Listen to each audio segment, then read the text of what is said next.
Attendance tonight.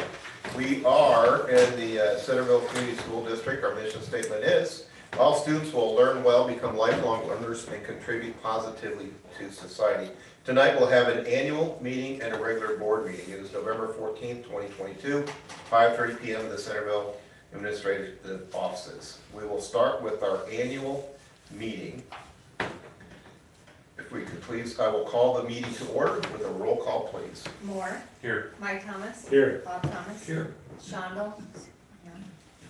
Berger. Here. Carter. Here. Liskus. Here. So if there, we would like to welcome all the visitors that are in the room tonight. And at this time, we will have an open public forum if anybody would like to speak at this time. Seeing none online, we'll move on to approve the agenda. Can I have a motion to approve the agenda, please? Second. We have a motion and a second to approve the agenda. All in favor, signify by saying aye. Aye. Aye. The agenda is approved. Next thing is we need to approve the minutes of the previous meeting. So the, Have a correction on the October 28th. okay, Lisa, in the last paragraph is Derek Moore. It should be Derek Carter.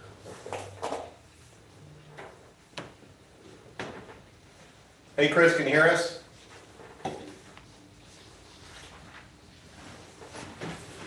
He doesn't have his mic activated. Okay. There you go. Make a motion to approve the previous meetings with that correction. Second. We have a motion and a second to approve the meeting minutes. All in favor, signify by saying aye. Aye. Aye. All opposed?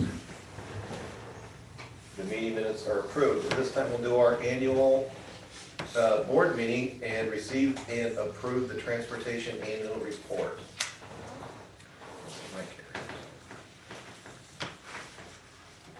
I don't know if you guys saw your comparison. Yep. of previous years. If you notice, average cost per mile went up Huge. by $1.18. So, cost of fuel was a factor, and salaries and benefits. We had that $2 raise, and I think we also made one position a full-time position, so, those are the. You're gonna continue to see that. Yeah, it's kind of shocking to look at. Fuel's 53% up and wages 23% up. And it's 61% up on a dollar per student spent since 2018, 61% up. That's something we probably need to make sure we account for in our budgeting year, but it's fuel and wages, it's hitting everybody everywhere. You see it in this report.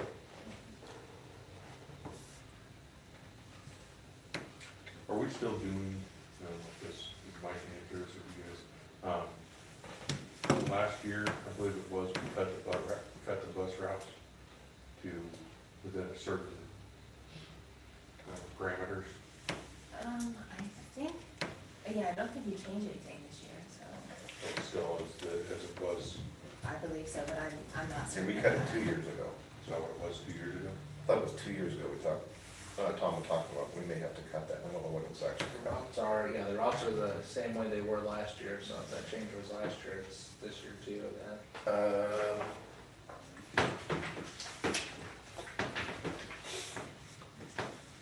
I was looking for the comparison on the students. So I kind of went back to 2018 to look at some things, because that was the last year prior to and all that. We went from transporting 897 to 676, so it's there are some services cut. Because that really dropped from even in 19 to 20, it was at 865, so there were some routes that were cut back in 2020, or 2020, 2021. Yeah, the fuel's up 53% on 9% fewer miles. So I didn't do the higher math for what that really means. That's the thing, yeah. And when did we didn't do the thing we passed a while back? That was just for heating fuel, right? Right. Natural gas. Natural gas. Yeah. Okay. Sure. Yeah, I was kinda wishing it was like this, I had that same thought this weekend, but no, that's natural gas. So, When times are good on fuel costs, I could see that kind of program starting up. It'll probably not gonna start up anytime soon. no, so, okay. Any other questions or comments on the, transportation report? You know, one thing to consider if you wanted to save on your fuel, is to possibly consider converting your buses. Most of them are gas now, I think. Propane. So we've gotten some advertisements on the propane buses, and there's a little better availability on them. Right now, we've got gas and diesel. We've also gotten some electric bids, but those, what we're hearing aren't as reliable. But propane is something that we've kind of taken a look at. I mean, you can convert an existing bus. Oh, really? Besides the tank, what does it take? Wouldn't take that big, because, you know, they only run for a couple hours a day. No, but with the conversion process, you gotta convert the tank. Yeah, you got a tank. What do you do with the But engine? different sizes, you know, whatever you can make room for. What do you do with the engine? Nothing. I mean, there's an adapter, the plate that goes underneath the carburetor. Okay. So it was a very common practice, probably 30, 40 years ago. But, you know, well, since we're not really susceptible to road tax, so it's an easy deal. Farmers did it for their farm equipment, but then they had to pay, theoretically, they were supposed to pay a road tax if they put that propane in their pickup, kind of thing. But, you know, pretty simple, you set a propane tank in there, go hit the bus bar, and fuel them up. Well, a couple years ago, propane went through the roof when gas prices were down, so you're probably gonna face that in offsetting years of risk. It's a game kind of thing. And even, you know, they can be dual fuel. They'll either run on gasoline or propane. You don't have to buy, the main point I'm trying to make is you don't have to buy a bus that's set up for propane. You can convert one.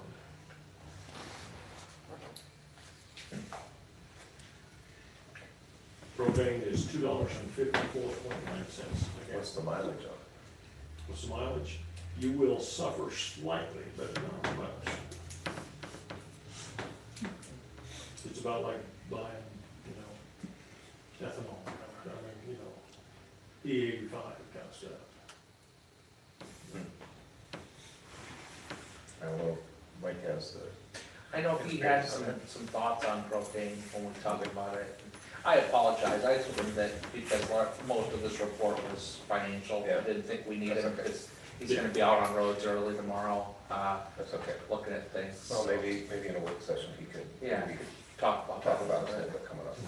So what do we have to do with this report? Yeah, We have to approve it. Just approve it. Okay, not just accept it, huh?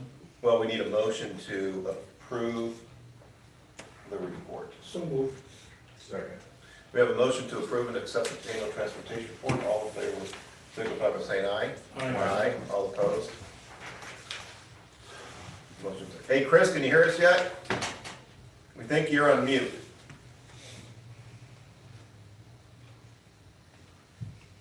He's gonna apply. Yeah. All right, next item is to receive and approve the local education agency's certified annual report. This is good news.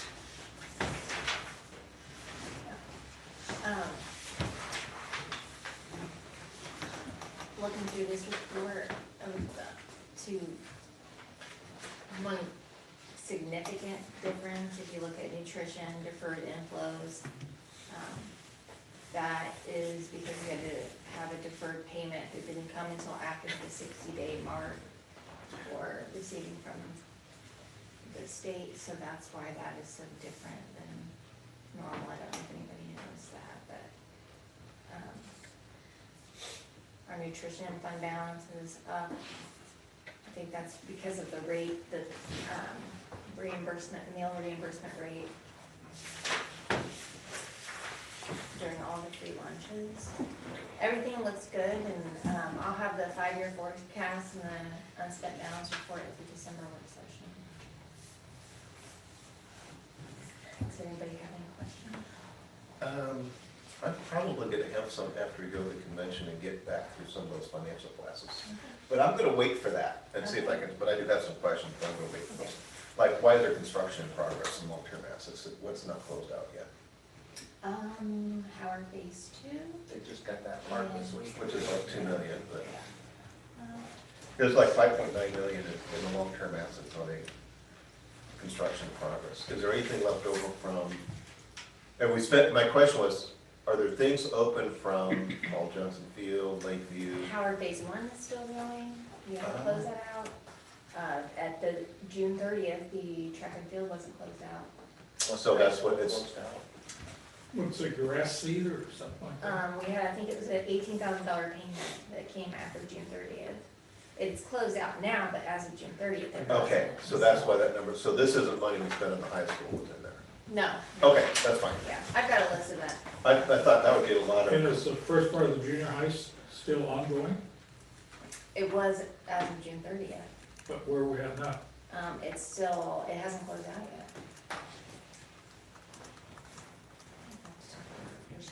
Yeah. okay.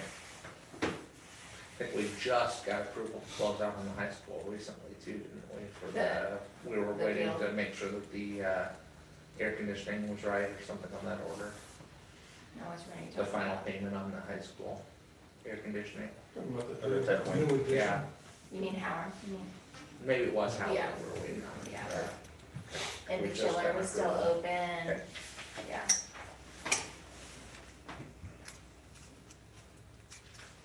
But I like a good spreadsheet. I went through here. And I did not realize, I knew we got a lot of state money. And people always talk about property taxes. Depending on which report you look and what it's adding in and what it's not, we're somewhere nominally between 20 and 22% of the school operating revenue comes from property tax. That's all that it comes from, is less than 0.25%. But I got thinking also about, this town had 3 buildings that were condemned in the past. And I wondered why a town wouldn't take care of that, you know, Old Garfield was condemned, kids had to go to Mystic and Cincy. Old Lincoln was condemned, and then this building where Washington Junior High School. But that's all before there was state support of schools. All they had was local taxes, so they probably didn't have any money to fix up those buildings, so that state financial thing is a good deal. It's a good deal for But we gotta taxpayers. talk about the fact that a large percentage of our money comes from other counties. Although we're paying into that state fund, we're paying Right. income taxes and sales tax and so forth, but we survive, or the quality of school we have is only because there's a state So much state money. foundation. Yep. There's, my point is, I thought it was like 50-50, because I've never done the math, and it's like 75% from state and federal funding and 25% local. And that includes the debt service on the GO bond. You're saying it's 22% now? When I did it once, it was 25% was local property taxes. Yeah, it's not a lot, so. Right. But to go back to construction progress, so if it's not finished, you have to Keep- book whatever has been paid so far. Okay, That's what, yeah. okay, got it. See, that makes more sense to do it that way, okay. Okay, And then once it's done, then That's it's not right. in progress anymore. any other questions or comments on the certified annual report? Motion to approve. Second. We have a motion and a second to approve the local education agency's certified annual report. All in favor signify by saying aye. Aye. All opposed? And the report is approved. Hey, Chris, if you're out there, we can't hear you, so you gotta turn your mic on. Next item C, receive and approve local education agency special education supplement. This should be easy. Yeah, this is the one that we went through earlier at a work session, so. What is GPP? What's that stand? GPP, General Program Percentage. Oh, okay. Percentage? But the numbers are dollar signs. Right, it's the percent of the general fund dollars that you get, it's a percent of the per pupil allowance that gets to go into general fund rather than special education. So like a weighted 2 kid, a good chunk of the per pupil allowance we get for them actually has to be put into the special ed fund along with the special education weighting. So you actually get less money for the general education of a special education student. You guys are printing out more stuff than we used to ever see, which is probably good, but a little confusing. I'd say. Well, that's why I tried to give you the report and then I'm with you. comparison page. No, I'm not disagreeing, it's just interesting change. So basically, we're gonna get a supplement from the state on $70,000. Yeah, Yep. yeah. Because the last 2 years, we've had an excess carryover, and this Right. year, we've kind of gone through that, so. Yeah. okay. Any questions? Otherwise, take a motion to approve the special education supplemental report. Make a motion to approve. Second. We have a motion second to approve the local education agency's special education supplement. All in favor, signify by saying aye. Aye. All opposed? Same sign, so that the SES is approved. We didn't, go, sorry. Let's just say adjourn to just regular meeting, I'm sorry, I missed that. Okay. I don't know if it's in the meeting minutes. Okay, so, motion to adjourn, please. So moved. All right, so the annual meeting is, Oh, wait, where- okay. I just got a text from Chris. Let me, While we're adjourned. well, can Lisa count me as a yes unless I chime in, please? That's from Chris.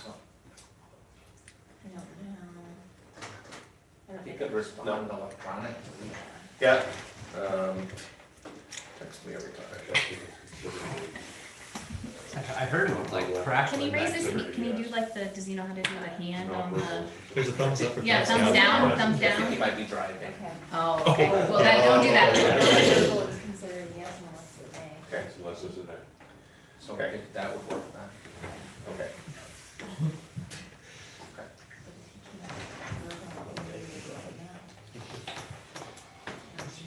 Okay, well, we'll do our best, but we got a quorum here, so. We have a motion, do we have a second? And we have a second to adjourn the annual meeting. All in favor, signify by saying aye. Aye. Aye, all opposed? Same sign. Thank you. Hey, are you driving, Chris?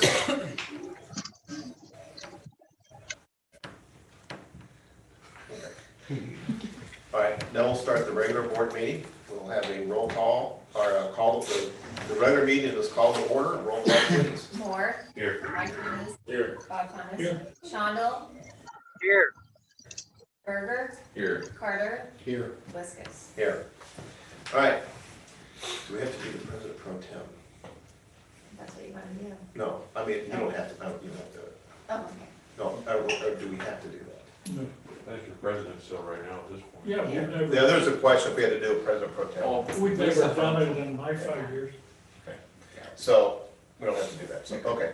So at this point, we will need to elect a president and vice president. We'll do the president first and then the vice president. The nominations do not need a second.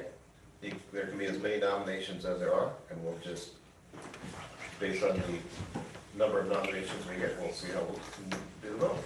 So at this point, we'll take nominations for president of the board for the next school year, or the next 12 months. If you're willing, I'll nominate you, Kevin.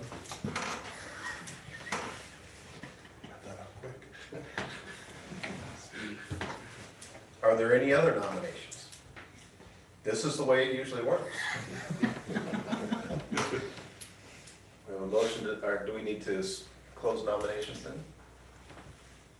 Need a move to close nominations? You can just close them because there's Just no close other it, 'cause there's no other nominations. nomination. All right, so we'll just close the nominations and all in favor of Kevin Wiskus continuing to be the school board president?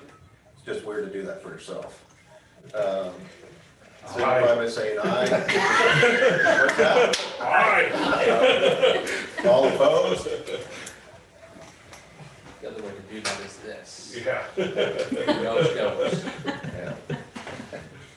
I'm not surprised, I'll just. All right, vice president. Nominations for vice president, please.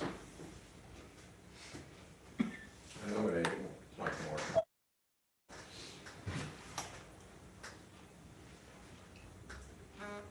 Are there any other nominations? Motion to close the nomination. Nominations are closed. All in favor, Mike Moore continue to serve as the vice president, signify by saying aye. Aye. Aye, all opposed? We're working on that one, From the cheap seats there. Actually, I don't mind doing it. This is, Thank you. Mark and Lisa make this done easy, so. No, we have, Now you're in it again. oh, you're taking At the over. same time? Yeah. Okay. Okay.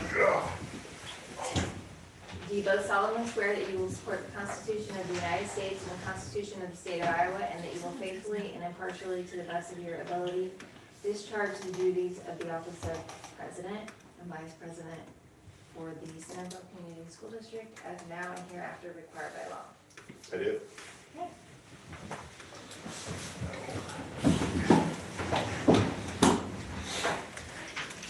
How long has it been since you took your first oath of office? 2002.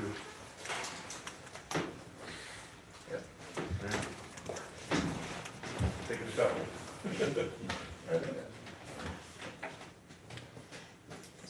Okay. At this time, we'll welcome visitors, and again, any opportunity for public forum, if there's anybody who wants to speak in a public forum. Hearing none, we'll move on to approve the agenda, please. Kevin, What? we did not get to make the, change to the agenda before we sent it Right. out, so. I made a note, thank Okay, you, go good. ahead. Okay. So, when we had the agenda planning meeting, we thought that item I should be moved up between F and G. It will make more sense if we do it that way. So I would ask before we approve the agenda that we would approve moving I up. Because once that program is explained, then we'll go ahead and approve the supplemental request for those. Make a motion to approve with the adjustment to the agenda.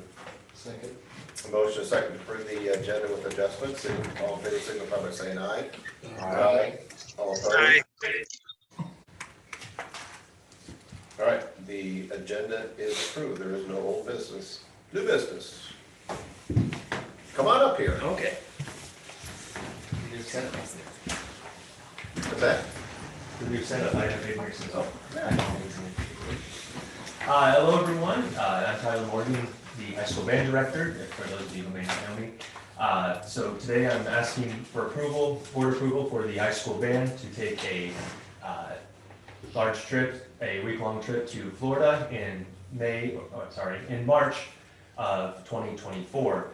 Traditionally, we've taken a band trip every 4 years. In 2016, we took almost the exact same trip, and we were going to go again in 2020, but that trip had to unfortunately be canceled due to the pandemic.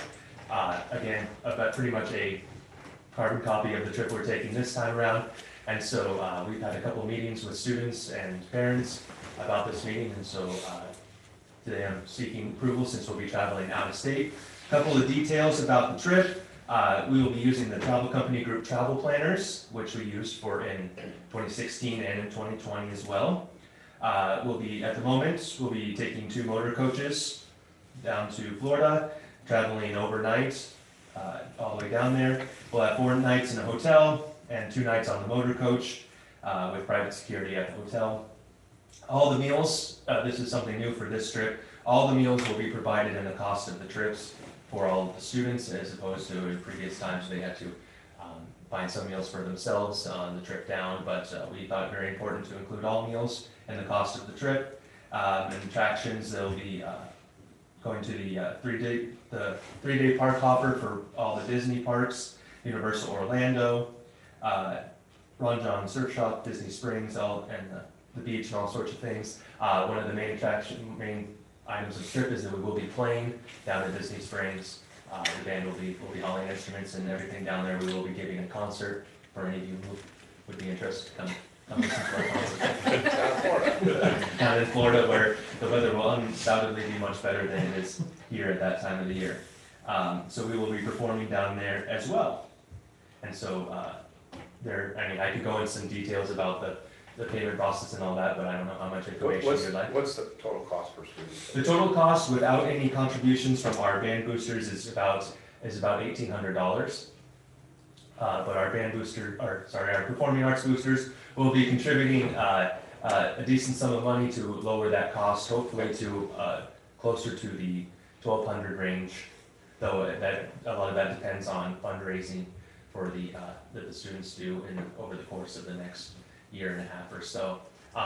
We are also opening up. We will have empty seats on the bus, so we are opening up for chaperones that, of course, will need to be board approved to go down with us, parents, family members. Some have already spoken up that they would like to go down. Chaperones have to pay the full amount. The booster contribution only lowers the cost of the students, of course. And so we will have both band directors will be going on the trip, as well as a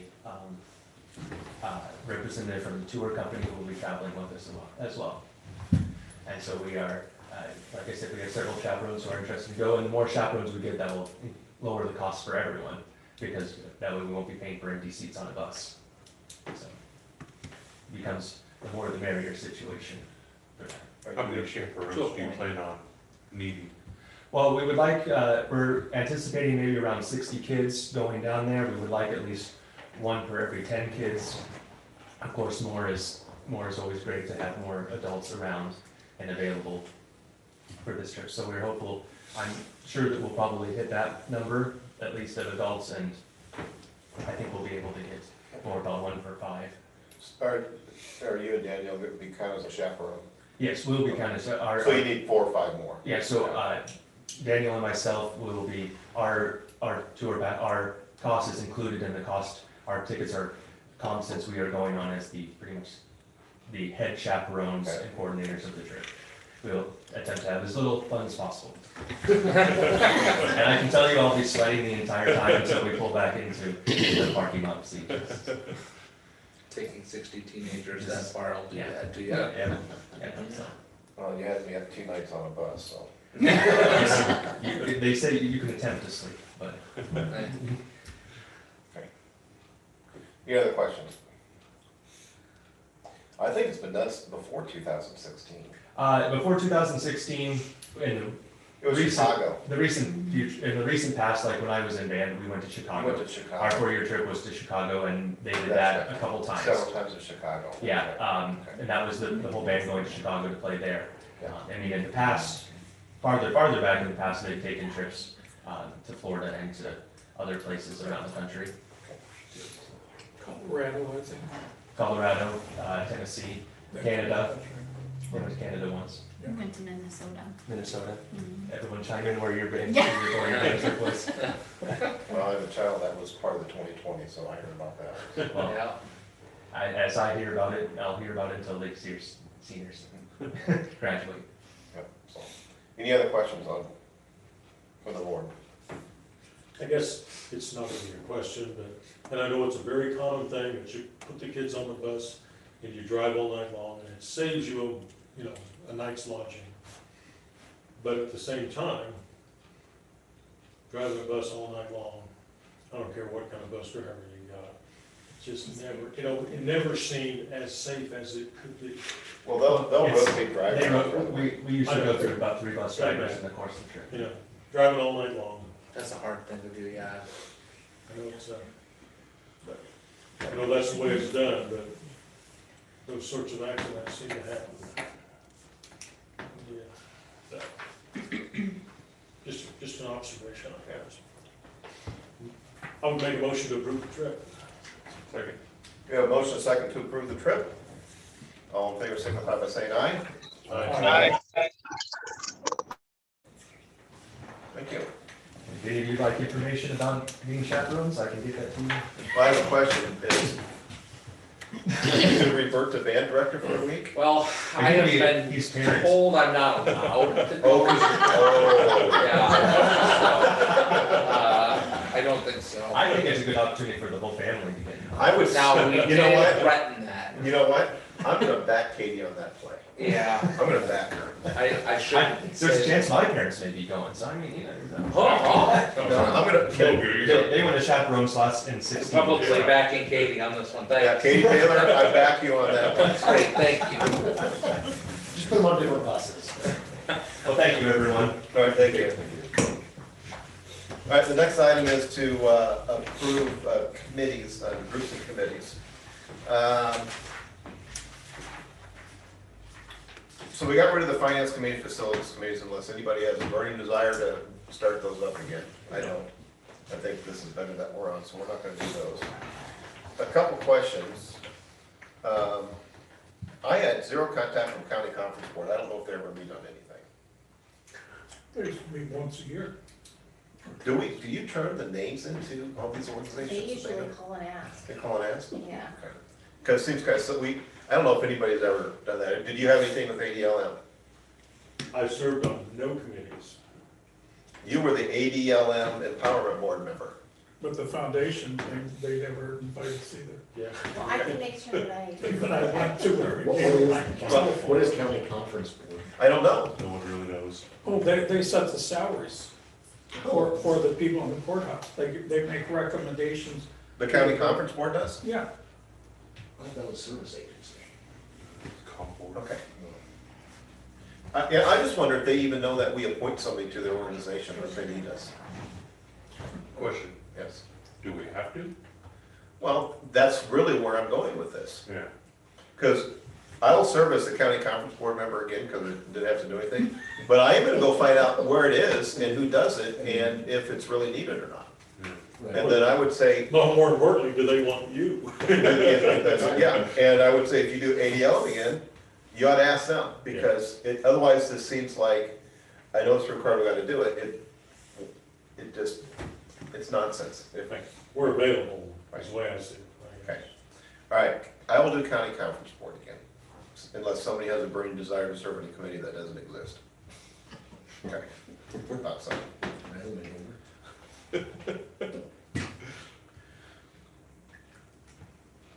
How about the foundation board? Are we gonna are you gonna have some foundation meetings? You talked about You know, stuff up again. I haven't gotten anything more on that. I'm gonna meet with Mr. Lexenberg, because I know he's on it, in a role on it. He said he wanted to schedule a meeting sometime. he's the treasurer, right? Yeah, He said, yeah. so I would assume, yes. Because this is one you and I talked about, that they have Right. been very active and, yeah. Yeah, Mike and I have been on He's this got some thing ideas for, what, that he'd 4 like to years? do. Yeah, or longer, yeah. And they've never met? Well, they meet, but they just don't invite us.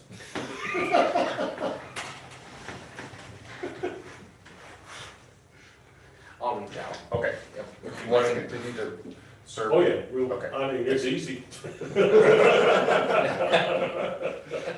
Okay, SiAC, I'm gonna skip over that, so SiAC committee. We might could put you on 3 committees. Yeah, it's okay.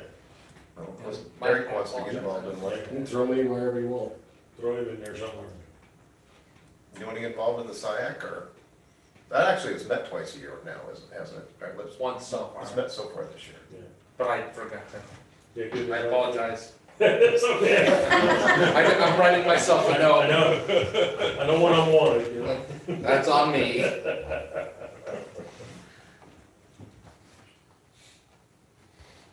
Is Derek joining that? Sure. Is Chris staying on too? Is that? Yeah. You know, 3. Yeah. All right, so then, the negotiations committee has been myself, negotiations committee. Myself, it was Bob Thomas and Tim Berger last night. So, Tim's kind of been through this and seen, I learned a lot on it. Bob, what are your thoughts? Yeah, I Want to stay on continue that. to do it? Okay. All right, does anybody have any other comments or suggestions, or you have all the names, or do you need, you have? Okay. Everybody good with that? I don't think we need to appoint, do we need to approve that with a We motion? usually do that. All right, let's, so, we have a motion to appoint as discussed. Second. We have a motion and a second to approve the committee appointments. All in favor, signify by saying aye. Aye. All opposed? You got out of it. Just sit here quiet like a mouse. All right, approve board attorney and chief negotiator. So the board attorney is Danielle Hainfield, and the chief negotiator is Mary Hilgis. I will let Mark and Lisa chime in on this, but from my interaction, I've interacted with both of them over the past year. I'm pleased with what services they provided. They answer our calls, they take care of the needs that we have, and they do it in a succinct and organized way.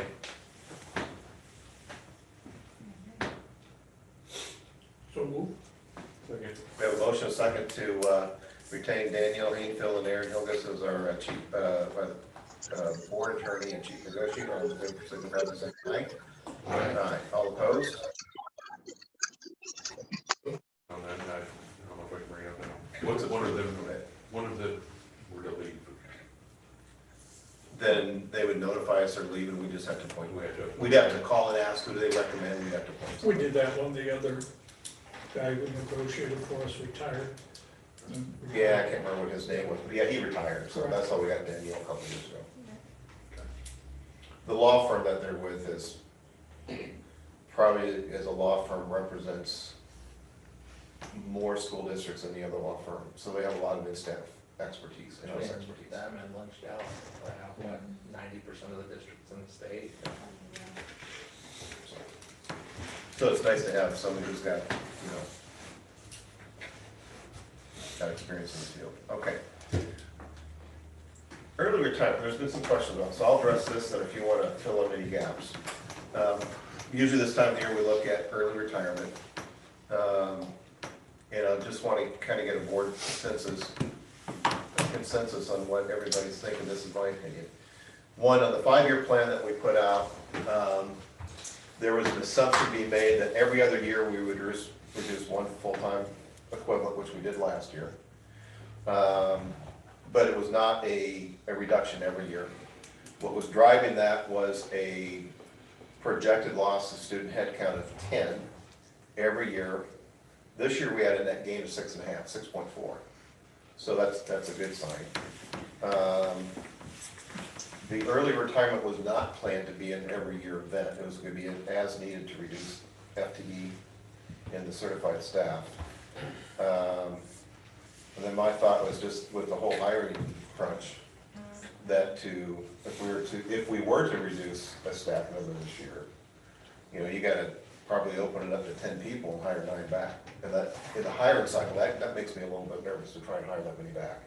So, at this year, I am not overly excited about the prospect of doing that, because I don't think we need to cut certified staff this year because we had net growth in students, so I don't know what you know on that is.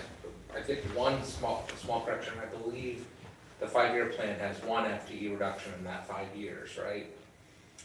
Well, right now I have 2, but, 2, okay, well, after we change some things. right.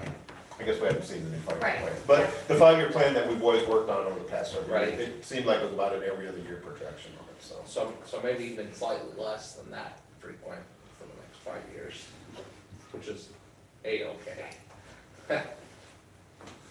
So I think we've looked at it, I guess I have anyway, from a financial standpoint,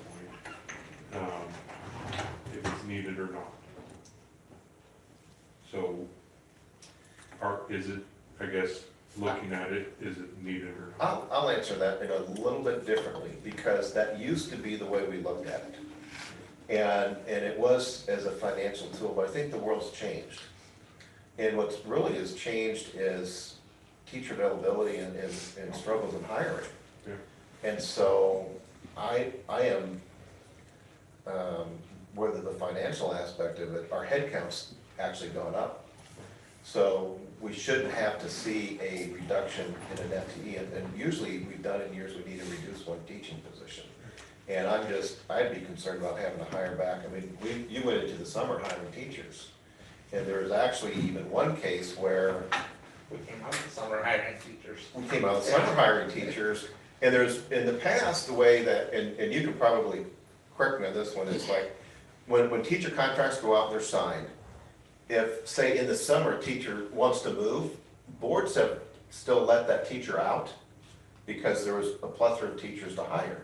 Well, there's one of those cases that we tried to hire a teacher who was in that, said, hey, we want to move down here, but that board wouldn't release them because they didn't think they could hire back. And that's a change, a shift in the change of how boards are feeling about, if we actually hire the teachers that we need. So, to me, it's not, is it a financial need to do it, it's, what do we need to do to make sure that we have a staff for next year? So I look at it differently this year. And I wanna be careful, cause I don't want I don't wanna make promises to the board that I can't keep. That doesn't mean that nobody will retire necessarily, and we won't have to backfill some spots still. So we could still end up in a position where we are looking for people. Or normal attrition of people just moving. Right. Yeah, I don't think we're in a place now to incentivize an early retirement, just based on the fact that we may not be somebody. And I've thought about this a lot over the weekend, is one of the things we empowered Tom to do last year was actual hiring bonus. So if you're using it as a financial tool, and you're paying people to leave, but then you're also paying bonuses to hire people, it doesn't pan out as a financial benefit. Do you know how Des Moines met their 200 teachers short? 200 teachers short? 200 teachers this fall. They went out and found all those teachers that retired, offered them to come back at whatever wage they had when they left, and gave them $50,000 bonus. Yeah, that just doesn't seem right. No, but they filled it. That's how desperate they were though. That's all it does. I mean, we've got some teachers that we're hiring on CTE right now. I think this is a year to let it ride. I'm kind of feeling the same way. Okay, now you're saying we increased enrollment this year. Have we recovered from the year where did we lose 27 or 19? Yeah, so, 27. Oh, that's what I thought. right, so what that is it's a net of 10 and a half a year. So I thought through that too, so between last and this year it averages. What is that? Pretty good. Well, if you lost 27, but we gained 6, if you look at the net number, I got you. It's about 10 a year, about 10 a year. and that's what we budgeted. Yeah.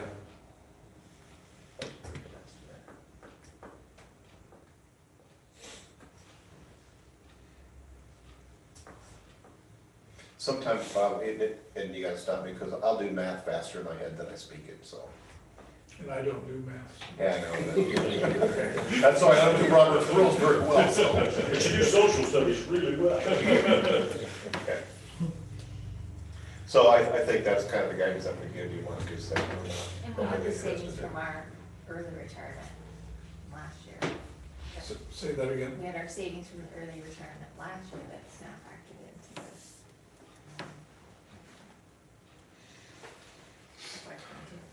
So how do we end this discussion? We just move on. We're done? Okay. We don't have to approve anything, because it was just an I update. thought the horse was already dead, so. Yeah, it was. Okay. Item D, early retirement, item E, approve the first reading of the board policies. So Mark introduced these at the work session. I thought I would just go through, and sometimes we jump around, and since I got everything up here. Anybody have any comments on 601.1? Yeah, I'm still concerned about that one paragraph I brought up last time. That sentence, the superintendent shall seek input from the staff. I think it should say the superintendent shall work with a committee. As input from the staff, he could talk to one person, or not him, but some other people might interpret that. And you were concerned about more words, that would take out one word. Fair enough. More words. Well, last time you said we can't get this all filled with, Getting too wordy, yeah. yeah, too wordy, and Oh, I remember. don't think that was ever my intention to make it too wordy. No, no. How have we traditionally, has there traditionally been a staff committee that helps on the calendar? My whole time here, 48 years, always been a committee. Actually, it was kind of a little bit of a joke that Hohenschel would bring a committee in, and then we'd all babble for an hour, and then he'd tell us how it was gonna be. those people went home and they really felt good about it. Their discussion, I don't think they ever figured it out. Did you drink Kool-Aid too? Okay, so let's go back to, how do we feel about codifying, and putting it in as a committee? Just say that the superintendent shall work with a committee. Has anybody, other thoughts on the board? Are you okay with Well, that? You know, and just to play devil's advocate, a committee could be 2 people. You know. If you really want to make it a committee, you need to be a little more specific of who sits on the committee, I should say. I would just say we need to codify what we've been doing for almost, but probably did it for 50 years. So a committee of teachers, Well, actually, it's more than teachers now, isn't it? Yeah, I've got an associate and a secretary and, Right. some directors and some principals on this So- committee. you would have to then say, you know, will be a member from, these different groups, if you wanted to make. Maybe we just put in there with the committee, and then, you know, with board oversight, we can, we'll know if the committee's not. Well, maybe we need to say, the superintendent shall work with a calendar committee of That's, employees. Okay. More words there again, I'm sorry. can we say including employees, because I might What? try to get a parent on the committee too, as a goal. that I think just a calendar committee. Yeah. Yeah. I just don't want to be precluded from including a parent if I can. No problem. I do think we had a problem in the past where the collaboration was last minute with very few. Right. Yeah. So, That- I think that's I what think we're this trying is to solving, avoid. yeah, I think this is solving the problem, so. So, just so I get this right for Kate, the superintendent shall work with a calendar committee. Yeah.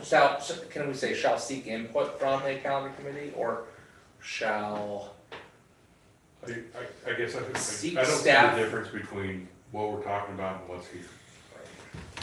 Because it's our, it's staff. it just means, it spells it out a little bit more, I think. Yeah, but like that, we got it, if you could seek input from the staff, and that would almost be parents out. Sure. If you, True, that's a good well, one. script and look at it that way. No, because you're still seeking the input from the staff. You can have anyone you want. You can go get Joe Blow Just off take the out the street. staff and add a calendar committee. The last time we had this problem of underrepresentation, maybe you might wanna say, we fixed it. We just. threw We it didn't back. approve the calendar, We didn't approve the calendar, we threw it back. and that's our recourse, and that's Yeah. how we can do that. That's just the way we did it, so. So I think we just take out the staff and put in a calendar committee. It keeps the intent, so, okay. All right. 602.1, any Okay, comments on that one? don't we need to vote on that? We're gonna do all of these as a group. Okay. You'll have to amend it. Right, sorry. The motion will be with the amendments as noted, yeah. Yeah. All right, anything on 602.1?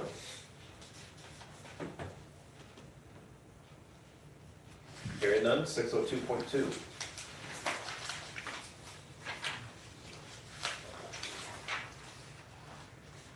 I read through all these and I wasn't sure what the difference in all of them were, but. Yeah, I keep wondering why we keep the same words in. Well, because These are the ones for the desk audit too, so a lot of these are ones that have come up because of, well, to be honest with you, when I talk to our DE contacts, because of the calls that they get at the DE from the Des Moines area. People wanting to know how curriculum's selected and what curriculums are in there. So one of them is a implement our curriculum development, the other one is how it is adopted and implemented, and, yeah.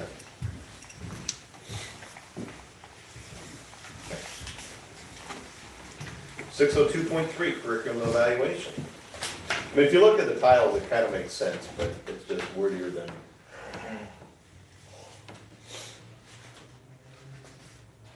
Okay, hearing none, 603.10. On special education, there's a line being stricken from there basically. Takes out the discipline of special education shall follow, just takes that out. Okay. 603.13, again, there's a couple of lines being deleted from that.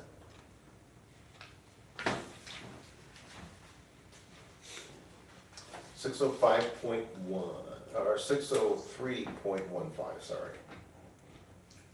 601, 603.15, okay. physical education. Did we go, have we gone over 605.1 yet? 1.1? Nope, that one's Okay, next. okay, I want to talk about that one. Yeah, because there's a couple options there we gotta talk about. Okay. Okay. 605.1. Okay, at the top of that second page, the textbooks are reviewed as needed at least once every 10 years. Where'd that 10 years come from? That's ridiculous. That's the one that they had, their recommendation. That's stupid. Okay. That should be at least 5. I remember Our Julius. curriculum cycle's 6. Yeah, you should be looking at what you got. And when I first came here, then we set up social studies committees and math and science. Anyway, I was chair of social studies, and Julia Shirley, every month, write about that she was using a textbook. I came with 74, this is probably 77, 78. It said, someday man will go to the moon. And she objected to having to use a textbook. And that, you can't do 10 years, that's just ignorant. Kind of gotta know Julia Shirley. So I guess part of this is we have option 1 and option 2. Is there a preference over option 1 or option 2? Well, I want that 10 changed before we do anything else. It's important to me. It sounds like it. Would 6 make sense since it's our curriculum cycle? Yeah, I could go with 6. I was thinking, do we have any technology in our system that's 10 years old? So if you don't use any technology for 10 years, why would you use that textbook? There's a typewriter somewhere. I know. I just think it's like- Lisa just retired Or the a- tape recorder. Or a paper cutter could last. Then we might have that, yeah, I don't know. but hopefully nothing else. Tape recorder. No. Where is that tape recorder? It's still here. Museum. Oh, Why are we saving it? Throwing that. Because we have tapes, there's tapes in case they ever have to come up. It's on somebody's inventory. Yeah, it's tagged. no respect. All right, let's go back, option 1 or option 2.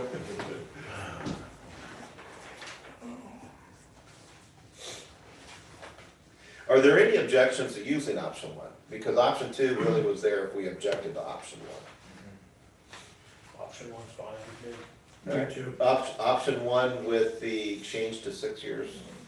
Okay. Now tell me why we were given 2 options. Okay, so it's like the To first do one. that in the Iowa Association of School Board thing. They said if the board has an objection to option 1, then option 2 is available. Okay. Okay, so we're gonna go with option 1 and 6 years per bond. Okay, Yes.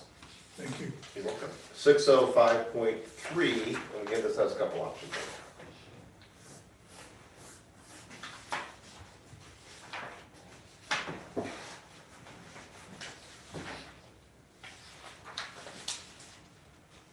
This is really, no, there is no option.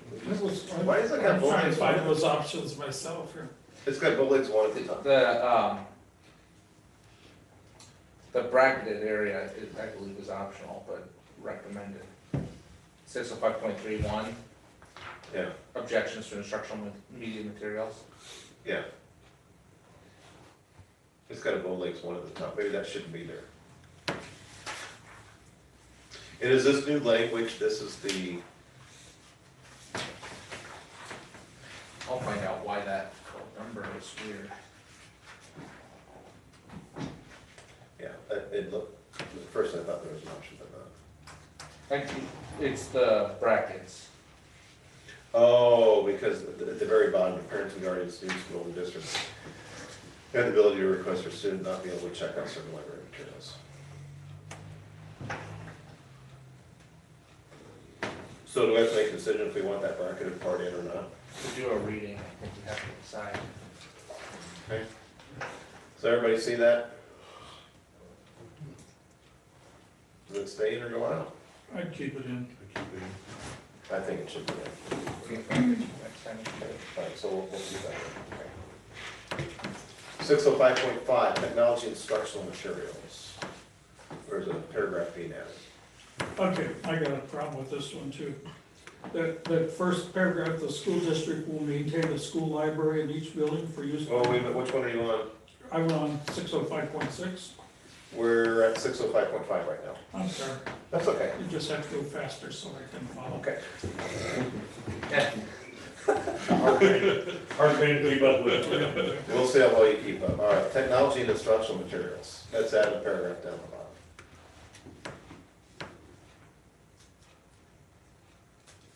Okay, hearing nothing. Now, we'll go to 605.6.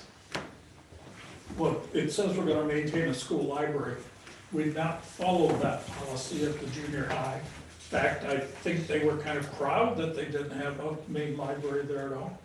And so why are we putting that in there when we, So, we talked about this last. It needs to be in there. Yeah. We need to have a library. And the current administration wants to get us back to having it, so they have mini libraries that we maintain there now, instead of one centralized library, but we would like to have a centralized library as we move forward. And that may require a little bit of moving around and stuff to get that done, so it might not be right away, but that's what we would like to have. Reading is important and it's hard enough to get middle school kids to wanna read for pleasure as it is. So not having a library there is a loss. no, I Okay, agree so, with you. so a question on that, if we, get to approval, at the end of everything, are we violating our own policy by not having that? So I would say technically no, because we're maintaining multiple small libraries by grade level there in the building. So there's a number of classrooms that have libraries for students to check out books, and any student can check those books out. Well, when they have their individual libraries, who chooses what's in that library? Well, so a Who lot of goes the through to books see came, what's inappropriate in that library? so we're gonna be working with Donna to do some of that for that building. So we have some of those books available when we do have a physical location to put them in. And the teachers have input on that, which I think is really important, because they have their finger on the pulse of what our kids are interested in. So staff would be having input on that, So are you looking at having a centralized library? we'd then? like to, and I have some ideas on how to do that. The challenge is I don't have any money to get it done quite yet, to bring in a proposal to the board, so. Okay. That's it. All you have to do is find it. I was gonna go out and see if I could win the lottery maybe and donate it, but. So, at the end of that sentence, do we put, if possible?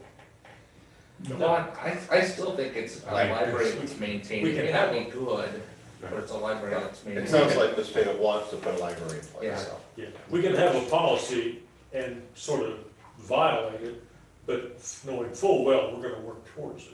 Right, we're trying to. Yeah, we may initially be in violation, but I think he's got plans to make it.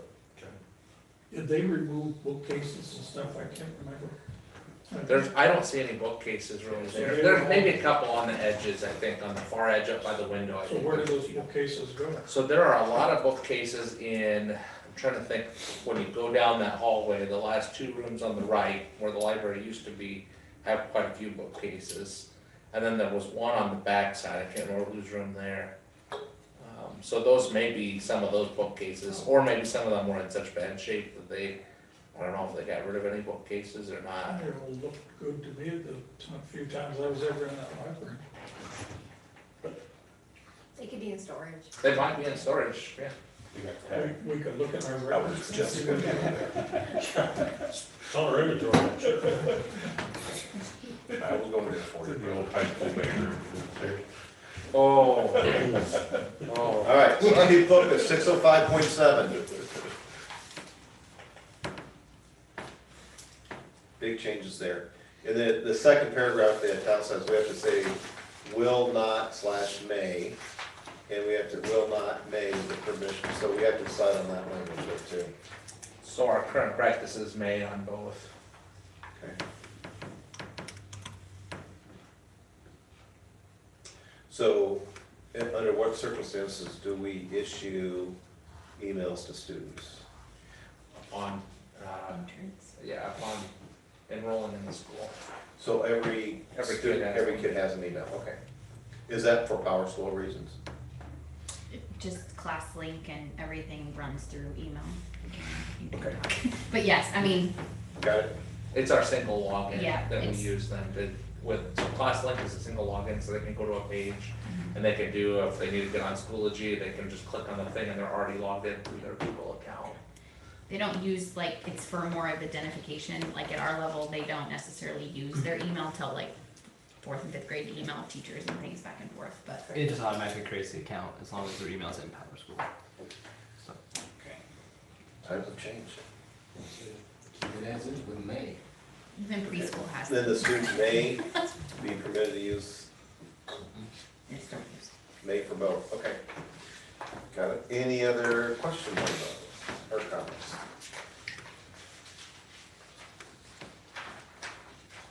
Hearing none, 605.9.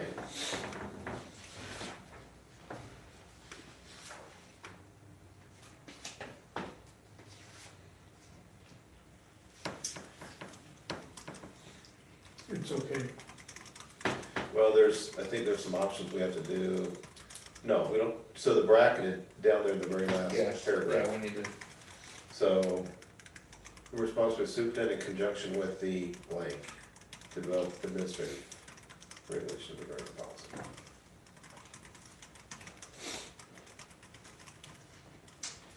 How would you I cover would, that? I would almost say, you could say staff there, cause in some cases, you might want, teacher. Staff employee. gives you flexibility. Yeah, gives you a chance to ask teachers, not just the teacher librarian and not just principal. Okay, staff, okay. Any objections to changing that portion to staff? Okay. Any other comments on 605.9? All right, moving to 606.10.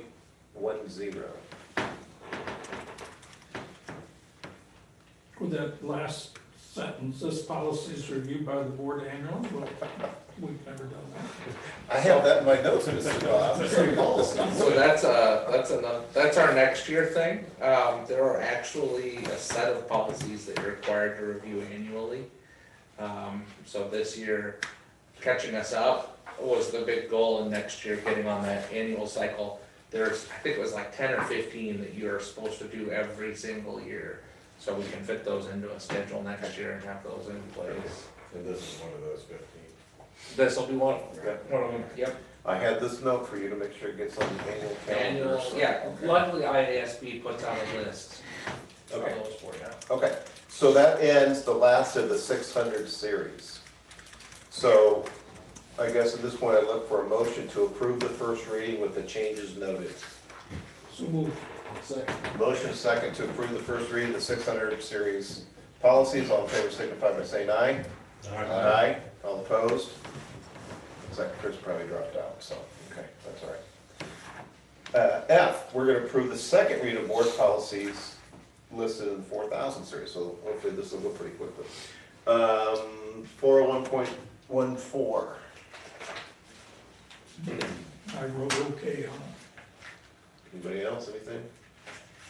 408.1. Oh, I guess there's some 800 in here. Yeah. 802.4. Mike, you good with the capital assets and all that kind of stuff? You had some questions before. Yep, I'm Good good. with it? Okay. I'm good.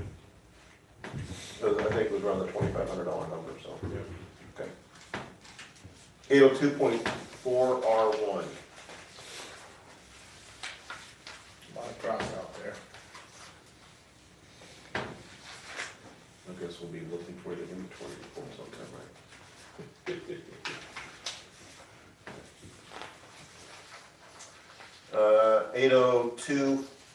802.4R2.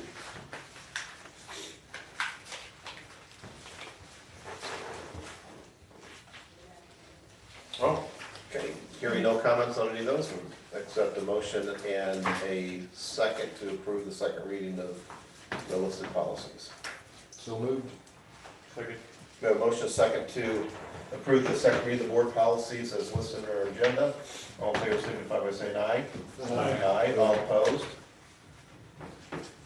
Board policies are approved. Okay, now we're gonna move item I up. Item I is approval of the, is that LAO? Yes. LAO, ELL plan for serving English learners. So, why don't you walk us through that plan? Can I do Can we do that? Oh, you're doing it, okay. This is why Sonia's here, yes. This is why you're here. Yes.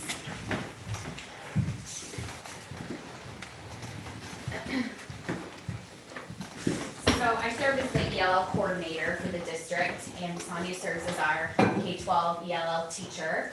So Sonia's gonna explain a little bit about our program, and then we'll talk a little bit about the WOW plan. I wear two hats. I teach special ed also, but ELL is, I've been doing this for, I think it's my 6th year doing the ELL program.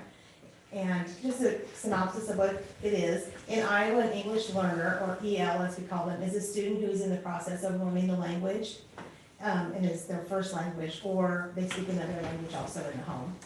And that, we find that out by the home language surveys. Yeah. And so each year, when we get new enrollment, every kindergarten student has to have a home language survey sent home.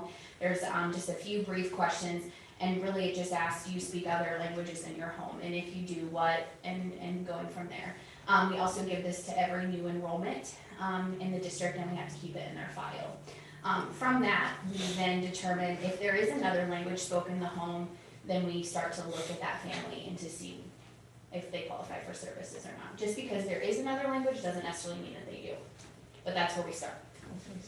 And after, usually it's kindergarten or new move-in students, if it's indicated, then it's called the ELPA 21 dynamic screener is given to them, and it's online. I help assess that and get them doing that. I've only done that a couple of times with students that we had, and because usually the kids are here and they've been in the district.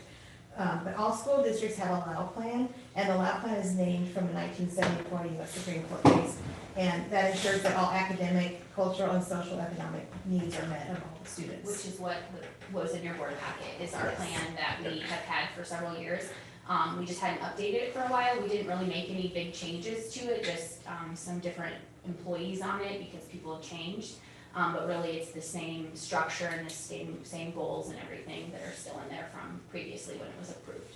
And that drives my instruction very often. It indicates that every student will make at least 1 year growth in the 4 domains, which are reading, writing, speaking, and listening, that are assessed. And those are assessed by the ELPA 21, which stands for the English Language Proficiency Assessment of the 21st Century. They couldn't make it any longer. And All those that- acronyms you love. Yeah, and so ELPA 21 is what we call it. And give that spring. In the spring, it's an annual assessment that's given every spring on a secured browser that Cameron helps set up on the Chromebooks for the kids. So I serve 8 students in the district. I did serve 8 students in the district. Of those 8, 2 of them were proficient last year on that ELPA 21, and they were exited from the program.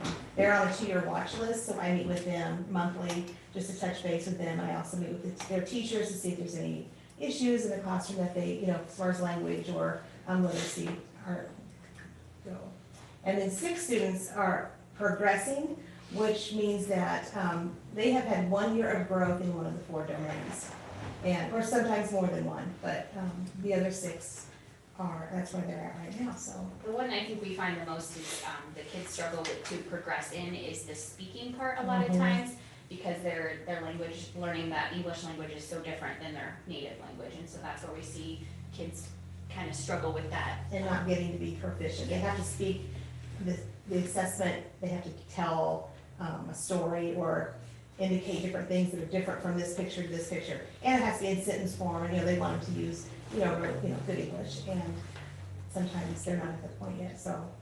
And they're not confident sometimes. Right, that's to what I speak. think we see Yeah, a I lot love of this. times, yeah. So they speak into the test, and then that test is sent to the state, and the state gives us back those designations, so.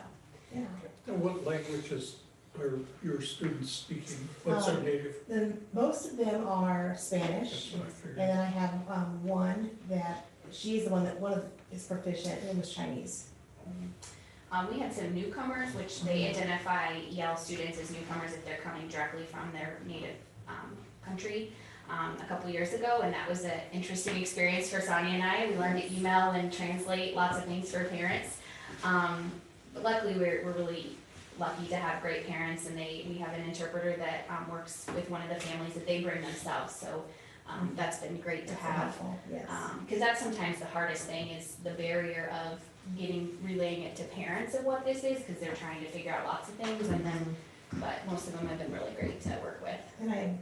And Transact is a program that translates any document that we would need, and translated, a lot of letters for teachers and also the report cards and, testing, assessments and different things like that.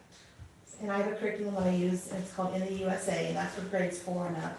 And then for the littles, I do have a kindergartner still this year, and it's just basic vocabulary. We walk around the school and we talk about what, water fountain is, just, teaching them those basic things, so.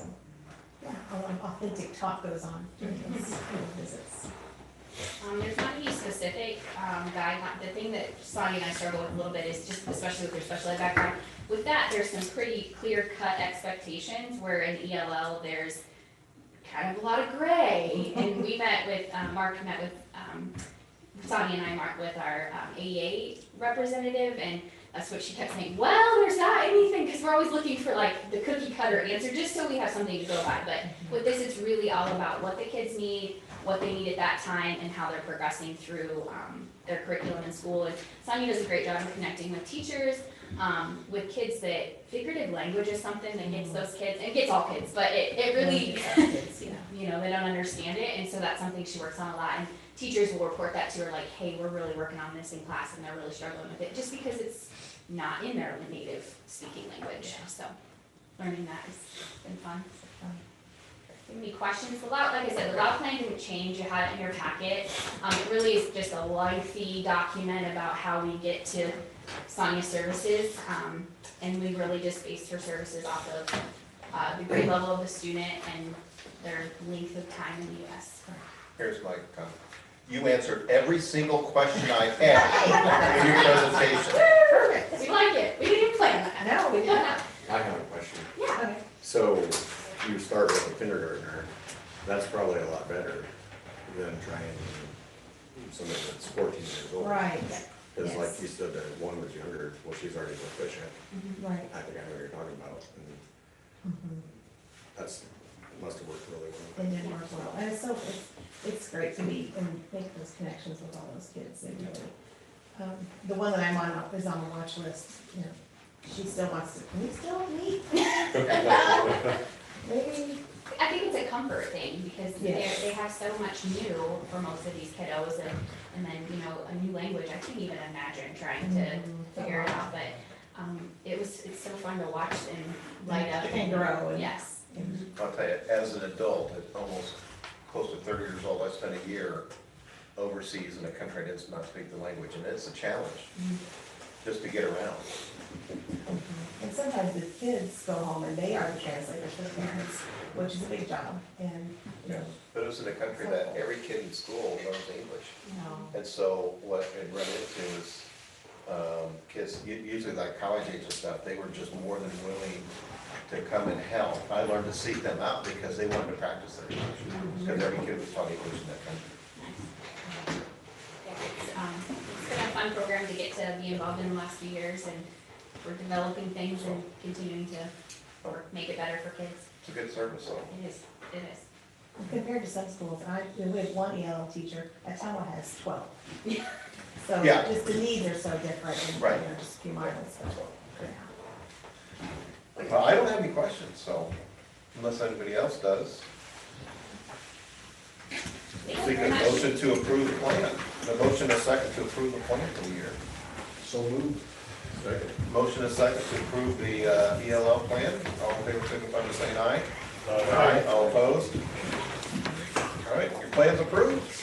Thank you. So now we'll go into item G, which is approve the application requesting allowable growth for LEP limited English proficiency excessive cost.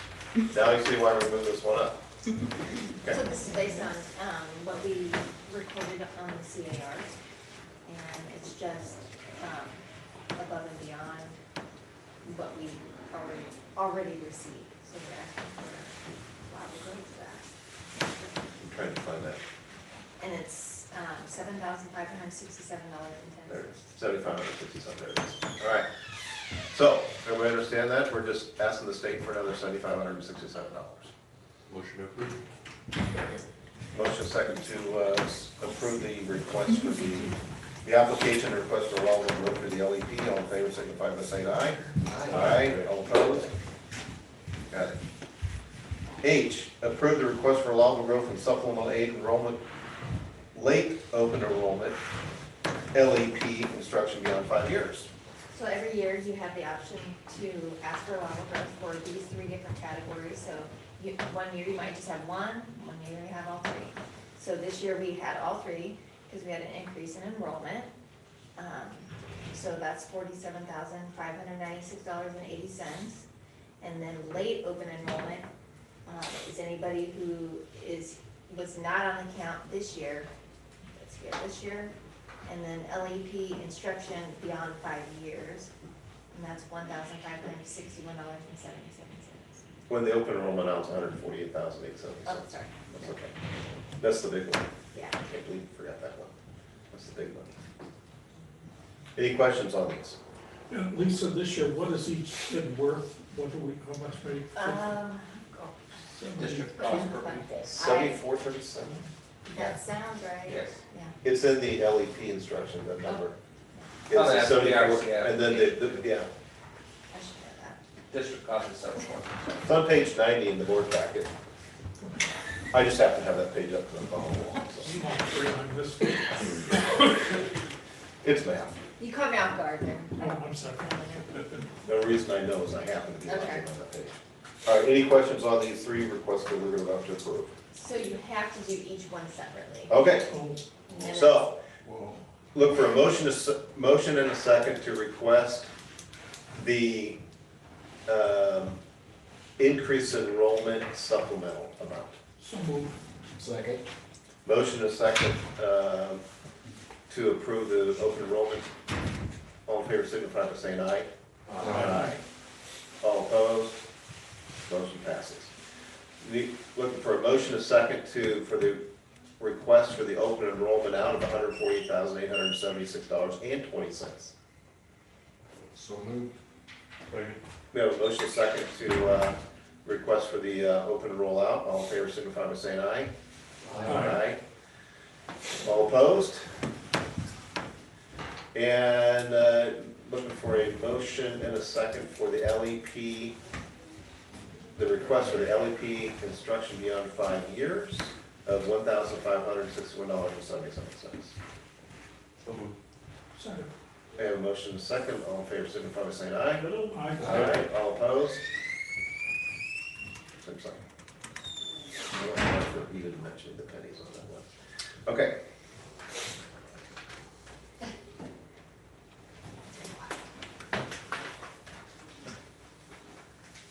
Okay. So now we are at item J, approved personnel business procedures. And usually we take these as a group.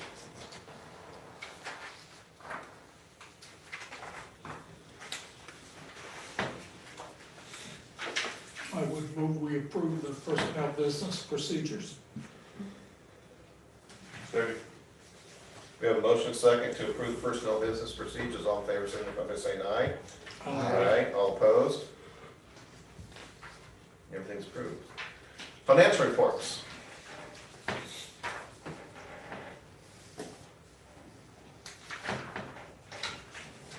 So, let's see.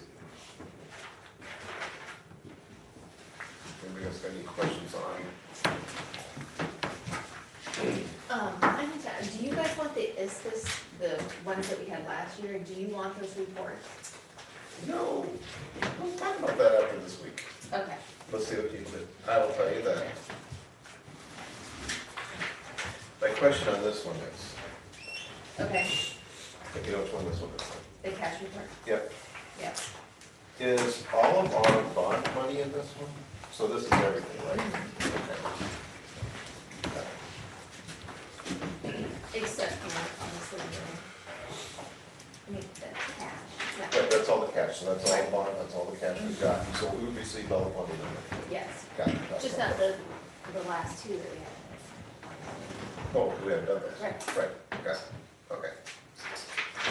And then on this one, Yes, okay. So current amount spent this budgeted and last year is exactly the same at 20.17. Good, that's like, No, obviously, that's not right. I wasn't sure if that was. We didn't. And then our budget is down 1.15 million. Is that because cash reserve and management fund impacts? I'll let you get pulled up. No, it's, Yes, sir. ESER. Got it. Yes, sir. Because the majority of the power is. Got it, okay.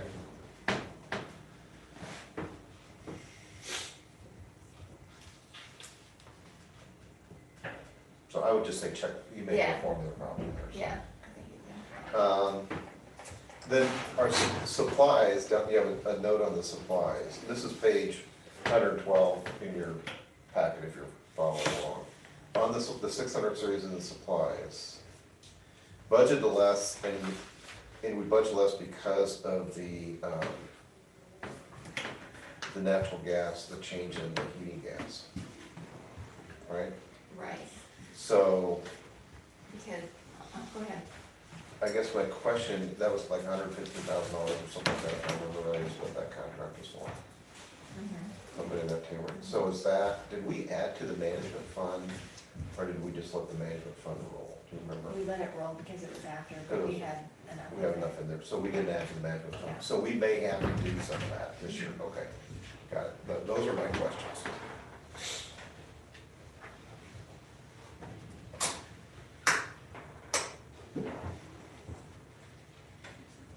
Motion to approve. Second. You have a motion second to approve the financial reports, all in favor signify by saying aye. Aye. That includes the bills, right? Okay.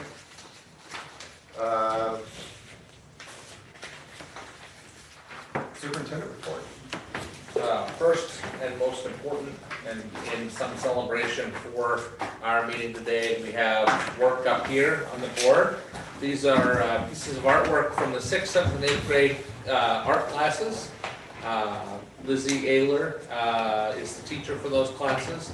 So the candy wrappers are the 8th grade pop art. The portraits in the middle there are the 7th grade, and they're inspired by Tim Burton. So he's the guy that did The Nightmare Before Christmas. And then the 6th grade are the negatives into positives. So it's like looking at a negative of a picture and a positive of a picture. So she does some really cool work with the kids. I actually got to come in and watch a little bit of the work on the candy art, and I'll tell you, I was pretty hungry after leaving that classroom, so it was pretty awesome. I was So- wondering why that was up there, so they just brought it up for us to see, that's awesome. Yeah, she had, so actually, Mrs. Ayler has done a Facebook page to share some of the student artwork, and some of this will probably be featured on there, I would assume, in the near future too, but she lent this is on loan from the junior high, for us to be able to have for our meeting, so big So did thanks she to her. volunteer this, or did you ask for it? Well, she actually sent an email with it to the administrators, and I said, hey, can I borrow that? for the Oh, meeting?" okay, So, Well, and she thanks said, for it. absolutely, and she actually had Cameron bring it over, which was excellent. Well, thank you for that, that's neat to see, because that just fits into the celebrating student success, so. Yep, and, being a little bit proud, because she's a former student, I'm always proud to see former students doing great work, and she does great work, so. Cool.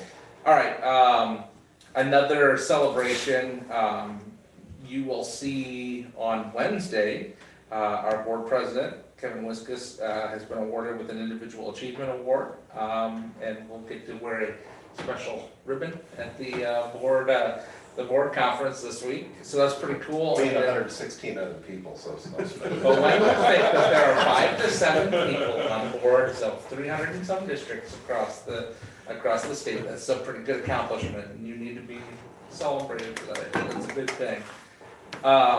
Then, we've been working on the frontline implementation process, a lot of work, Joe, Lisa, and I will tell you, the videos that they have are super boring, but they're like setting you up the right way, so you have the right employment groups, and you pull the right information from your systems and everything, but, so we're working through that. We have a meeting tomorrow with our implementation I don't know if they call him coach or whatever they call him, but, to do some next steps there. I've reviewed, building principals' professional goals like we did with my goals at the last meeting, so I'm starting to do some work on that with the team and get them moving forward for their evaluations this year.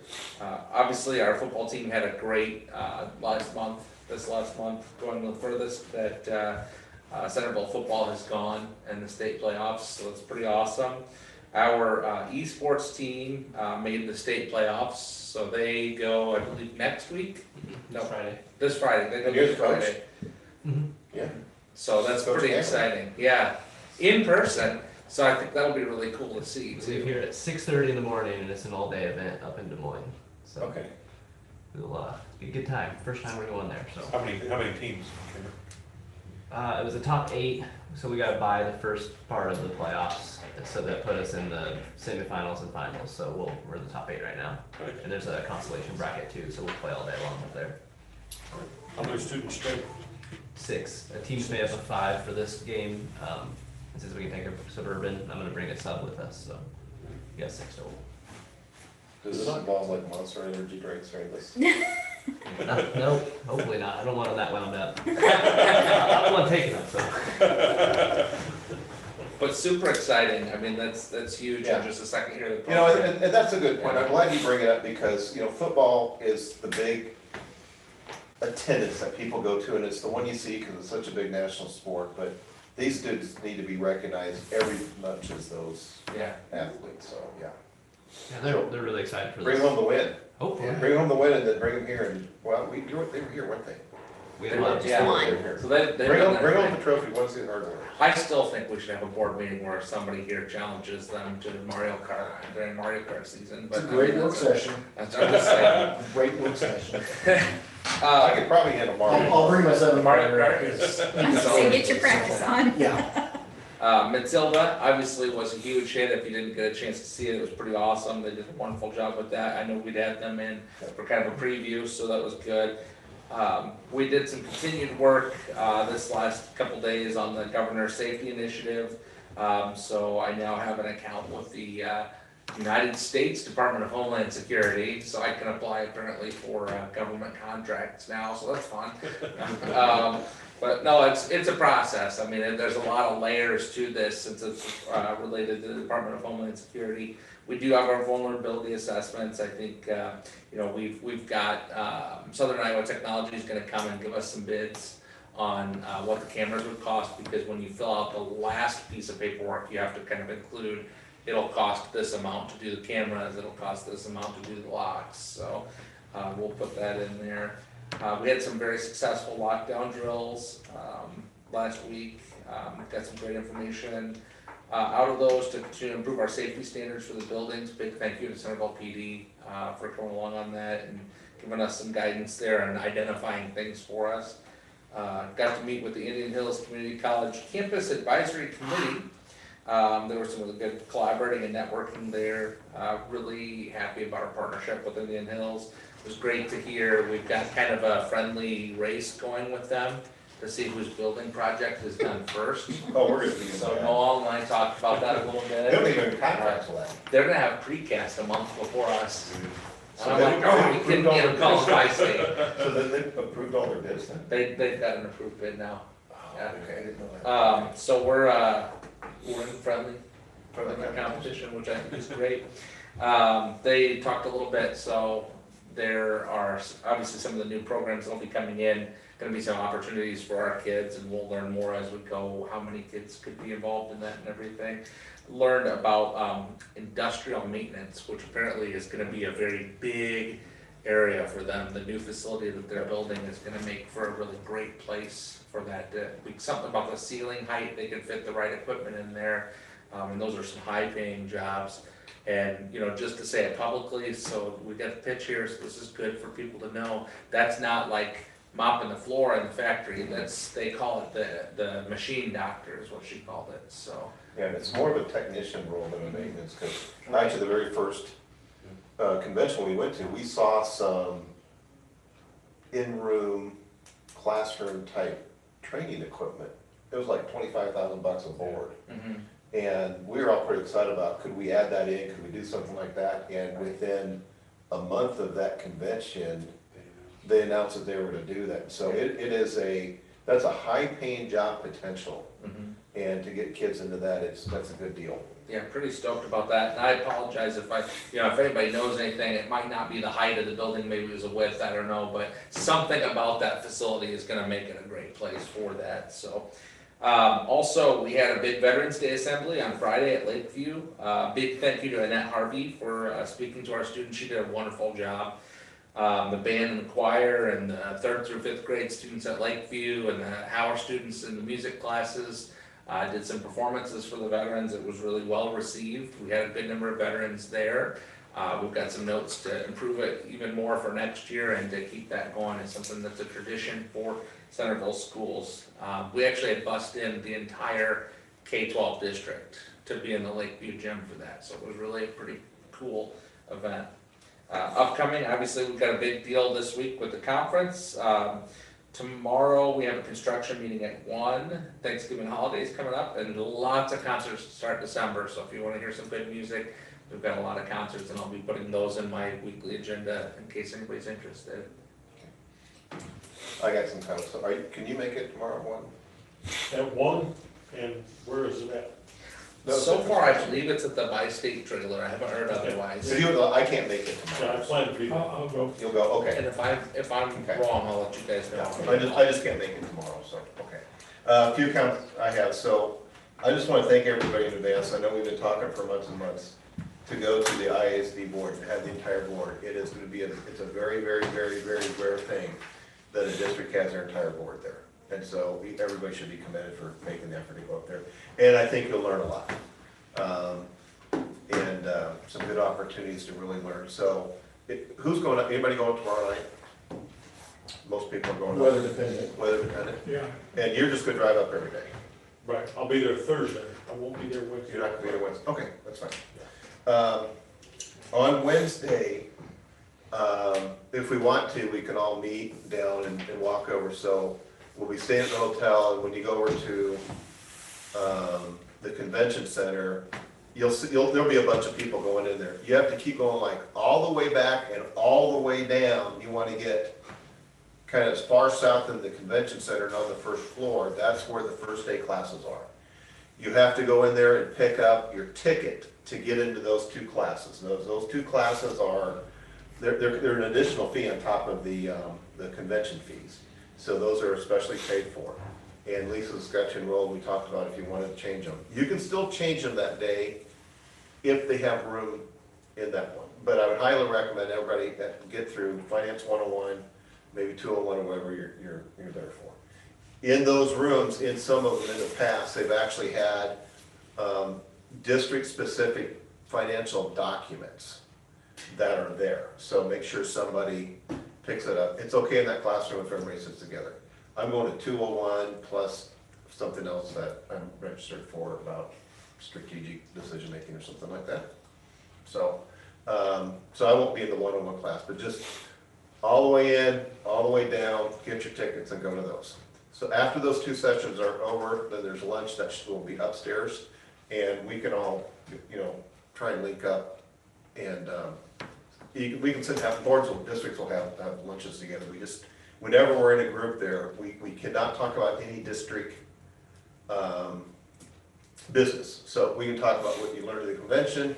We just can't say, oh, I learned this really cool thing. You can talk about that. What you can't do is say, and this is what I think we need to do back at home. So there's a breaking point that we'll just have to cut that conversation off because we don't want to violate open meeting laws. So, and then what Mark and Lisa and I talked about, and I guess you won't be over there, if we do it early enough, because they're both driving back Wednesday night, is to have group dinner. So it would be kind of early after that and do all that kind of stuff.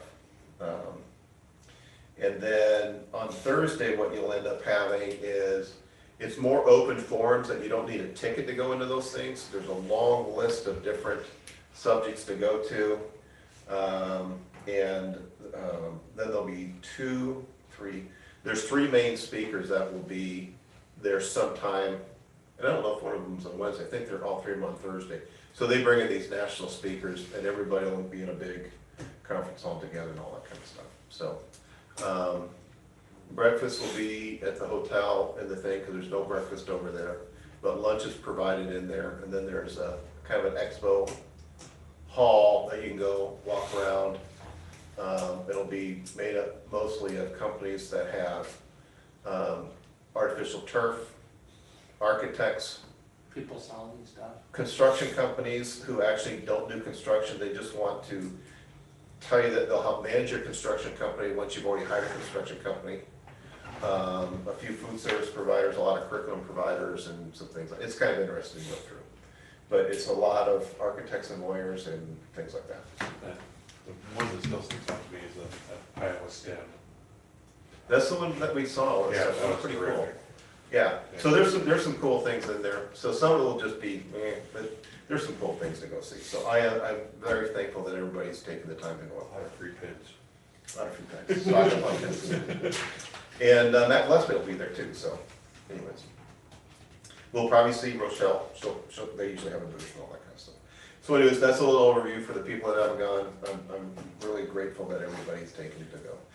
With that, we'll do board takeaways. As a reminder, the takeaways are something that you learned, something you think you need to learn more about, or something that you think the board needs to think about. So with that, Bob. Okay, one of the things, looking through all the finances, is a category about what it costs to have a school board. I was kind of amazed, that number's a fairly big number wherever it was in there.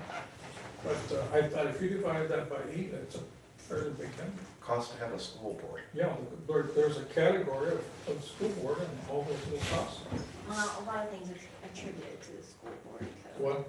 A lot of things are attributed to the school board code, so it's not necessarily Or just, benefit. right. I got you. I just never noticed that. It's not my salary, I'll tell you that much. I figured that out. I can have a breakdown for you if you wanna see it. I thought it was all broken down. Well, I And mean, all those like, little Goes a little, categories. yeah, go another level deeper. yeah, That is kinda interesting. yeah. What I you can say? go a little deeper, let you know what it all is. No, that's enough for me. So what I learned is I missed that part, I'm gonna go dig into it now, so. Mike? I guess it's something I guess I share in that, I meet with a PAC group, usually about once a week. And there's been a shift in focus here in housing. For a long time, it was single family housing, we got to, improve that, we got to improve place housing. Now the focus seems to be, we need more like apartment buildings, because that is the funnel that brings people to town. He gets them in a job, and after there for a couple of years, then maybe they'll want a house, sort of thing. So the focus for a lot of different groups now is going to be apartment buildings to meet what looks like several factories that will be coming to Centerville. So So that's a good thing for us. So apartments is what draws people to the community before houses, Right, which obviously is a growth for the community. it's a growth for the community, and so theoretically, it's probably going to be a growth for us also. That's interesting. I wouldn't have thought that. Right, and it was, I've kind of pitched that idea for some time, but it finally finally's gotten a little traction here with the powers that be. So, if you hear of any talk about that, I would ask you to encourage that, because that's just good news for us, is to bring it, that's the quickest way to bring people into our community. So, Going to, what's that group on the west side of the square that plans for the future and so forth? The PAC. back office. No. Oh, Church of Valley Planning. Yeah, they did those series of meetings, and I went to the one on housing. What, in Centerville, 40% of the houses are rental houses, and that should only be 25% if you were normal. Yeah, we have an extremely high. Yeah, and that needs to change. Yes and no. I mean, from our perspective, I don't care where they're living. They can live in a rental house, they can, we just want, I don't care. We just want the people with their kids. People who own houses take better care of houses than Okay, slow so- landlords. We're kind of school board here. Yeah, yeah. Yeah, but anyway, as a group, I hope we could promote that. All right. Yeah. All right, that's interesting, the housing thing, so, but I don't want to get bogged down in the weeds. We'll talk about this at the conference. Yeah, that'll be good dinner time conversation. Yeah. That's something But okay. that's not that you talk about. I know how much it costs to build a 16 unit apartment, by the way. Derek? I think every time I'm here, I learn more things that our district does that I didn't know about. You know, the English learners, I didn't know that, and I think it's fantastic. And again, to Mike's point, there does sound like there is some traction for some more opportunity for manufacturing, which may bring some more of those learners to our district. So to know we have that plan already in place is awesome. Another takeaway, you know, parent-teacher conferences, went to the book fair, I kind of geeked out. There was a little esports book that I bought, and my 7th grader was like, "What'd you get this from?" I'm like, "Well, you're gonna start training." I was like, "What do you mean?" It's like, "We have an esports team." He's like, "Wait a minute, what is this?" So I started showing him some pictures of it, and my 3rd grader knew about it. He knew the guy's name and everything. I can't even remember his name. But you had a 7th grader that didn't know there was an esports team? Yeah, so he's pretty excited. You need to start a farm league. What was that? You need to start a farm system. A farm system? It's like, Major League Baseball, Oh. Major League Baseball, they He's have all pretty the. excited about that. He's already talking. We talked middle school for a while, right? We Yeah. just didn't have enough I space. wasn't sure how much sports ball. Yeah, evidently. All right, so, What did you say, Julie? I said, at one time, middle school had talked, like, they wanted to promote it in the middle school, but it just exploded so much that they don't have the space. Okay. Or the equipment, Yeah. so your eyes are being open to how much the district actually does. Yes. So that's Absolutely. pretty typical for a new board member, right? Oh. Right, Tim? Right, All right, so, Chris, if you're out there, we appreciate you trying to get in. It's just hard, we get it, so thanks. Mike? I think the board, I think it'd be good for us to look into, having at one of our work sessions, or either our counselors or reps from Indian Hills or something, to dig in to show what we do offer and how Indian Hills and us collaborate in programs and classes and things like that. That's a good idea. You know, that could be something that gets spun off into some of our advertising too, and you know, another promotional video for the winter sports season. All right, so I'm gonna do mine, then we'll come back to Tim. So I had something to think about, and that is to do with student presentations.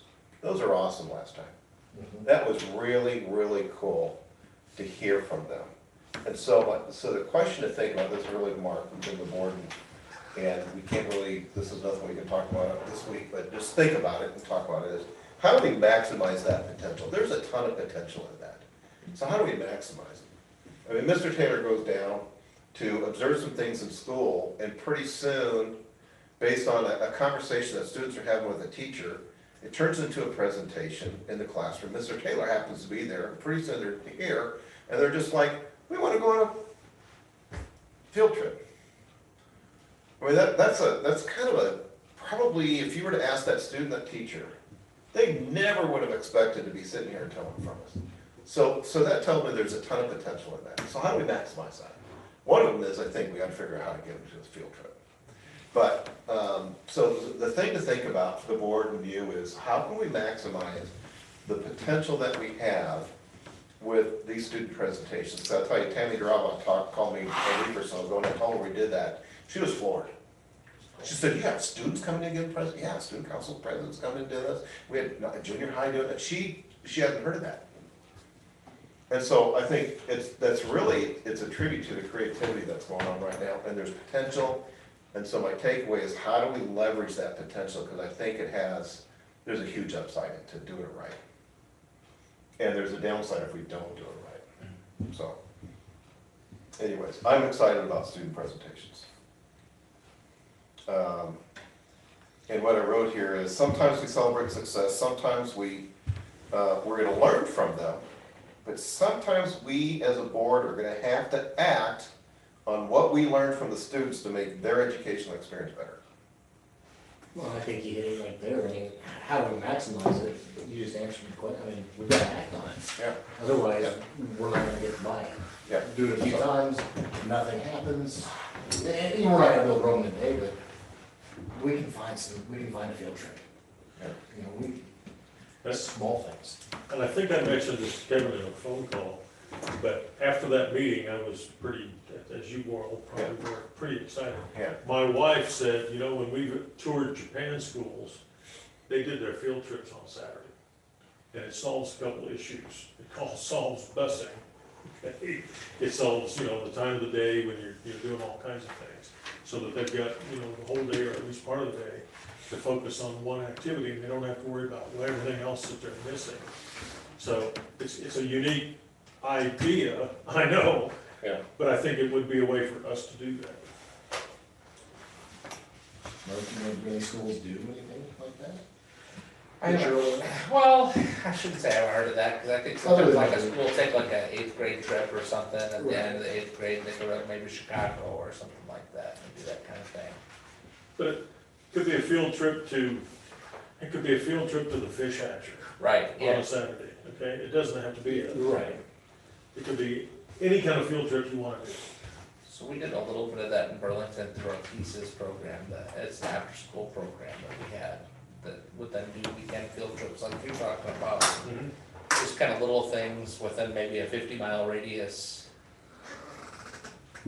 So one of the things that, from this summer that I learned about that I wasn't aware of, for continuing ed, I think for teachers and stuff, Todd Parrish puts this together through Windy Hills, and teachers from all around the area get credit for going to different businesses and places of work and things like that, and learn about those. That'd be something at certain levels that would be pretty easy to do too, as far as with the kids and things like that. You know, take and show them what's out there. So, yeah, so I just think there's a ton of potential in that, and I'm really excited that the kids are doing that, so. Tim?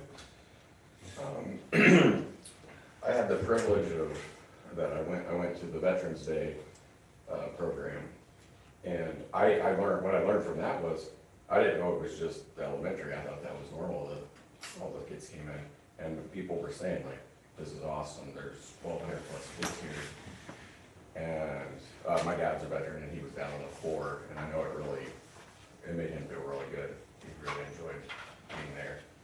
And the thing he kept saying was, there's thousands of kids here, and when somebody was speaking, he could hear the fans running. The kids were awesome. Oh, because the kids are quiet. They were so quiet, but I had never been to that, I just really enjoyed that. And then, took a couple of things that I learned tonight already, but, I'm gonna touch back on, we were going through the policies on the library.